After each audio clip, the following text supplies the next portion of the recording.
മുറ്റത്തെ ഒതുക്കുകല്ലിൻ്റെ മുമ്പിലെത്തിയപ്പോൾ ആ ചെറുപ്പക്കാരൻ നിന്നു. പിറകെ നടന്ന സ്ത്രീയോട് പറഞ്ഞു, അമ്മ കയറിക്കുള്ളൂ. അവർ സംശയിച്ചുകൊണ്ട് നിൽക്കുന്നത് കണ്ട് അയാൾ പറഞ്ഞു, ധൈര്യമായി കയറാം. തലയിൽ 4-5 വെള്ളിവരകൾ വീണ ആ മെലിഞ്ഞ സ്ത്രീ കോലായിലേക്ക് കയറി. അപ്പോഴും പ്രായം ചേർന്ന ആ മനുഷ്യൻ മുറ്റത്ത് സംശയിച്ച് നിൽക്കുകയായിരുന്നു. ചെറുപ്പക്കാരൻ പറഞ്ഞു, വരൂ. അയാൾ അമ്മയുടെ പിറകെ പ്രവേശിക്കാൻ അർഹതയില്ലാത്ത ഒരിടത്തേക്ക് കയറുന്ന വൈഷമ്യത്തോടെ ഒതുക്കുകയറി. അകത്ത് കടന്നപ്പോൾ സ്ത്രീ പറഞ്ഞു, എന്തൊരു ഇരുട്ടാ ഇതിനകത്ത് പുണ്യേ. പകലും ഇതിനകത്തിരുട്ടാണ്. ഇവിടെ കാരണവന്മാരുടെ പ്രേതങ്ങളുണ്ടാകും പകലും. അമ്മ സംഭ്രമത്തോടെ അയാളുടെ മുഖത്ത് നോക്കി. അമ്മ പേടിക്കണ്ട, ഈ 4 കെട്ട് പൊളിക്കാൻ ഏർപ്പാട് ചെയ്യണം. ഇവിടെ കാറ്റും വെളിച്ചവും കിടക്കുന്ന ഒരു ചെറിയ വീട് മതി. പൊളിക്കേ, ഭഗവതിയിരിക്കുന്ന സ്ഥലമല്ലേ. അയാൾ ഉറക്കച്ചിരിച്ചു. ആ ചിരിയുടെ ശബ്ദം പൊട്ടിയ ഭിത്തികളിൽ, തുരുമ്പിച്ച തൂണുകളിൽ, ഇരുണ്ട മൂലകളിൽ തട്ടി തിരിച്ചു വന്നു. പ്രായം ചെന്ന ആ മനുഷ്യൻ അപ്പോഴും സംഭ്രമത്തോടെ മുഖം കുനിഞ്ഞ് നിൽക്കുകയായിരുന്നു.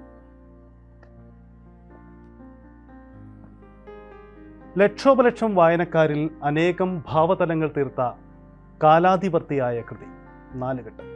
അപ്പുണ്ണി എന്ന കഥാപാത്രവും അവൻ്റെ ചിന്തകളും അന്നത്തെ ആ കാലഘട്ടത്തിനും MDയുടെ ആത്മകഥാ സ്പർശമുണ്ടായിരുന്നു എന്നാണ് കേട്ടിരുന്നത്. MD വാസുദേവൻ നായർ എന്ന കഥാകാരൻ്റെ ആദ്യ നോവൽ. അപ്പുണ്ണി എന്ന കേന്ദ്ര കഥാപാത്രത്തിൻ്റെ 20 വയസ്സ് വരെയുള്ള ജീവിത കാലഘട്ടമാണ് യഥാർത്ഥത്തിൽ ഈ നോവൽ പങ്കുവയ്ക്കുന്നത്.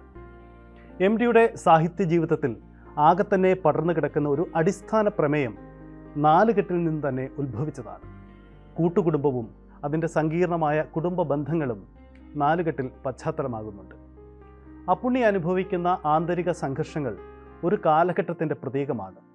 വ്യക്തിസ്വാതന്ത്ര്യമില്ലാത്ത ഫ്യൂഡൽ സംവിധാനങ്ങളെ തച്ചു തകർത്ത് ഞാനാണ് എന്ന് ഏറ്റുപറയാൻ അപ്പുണ്ണി തയ്യാറാകുമ്പോൾ 4 കെട്ട് ഒരു സ്വാതന്ത്ര്യ പ്രഖ്യാപനം കൂടിയായി മാറുകയാണ്.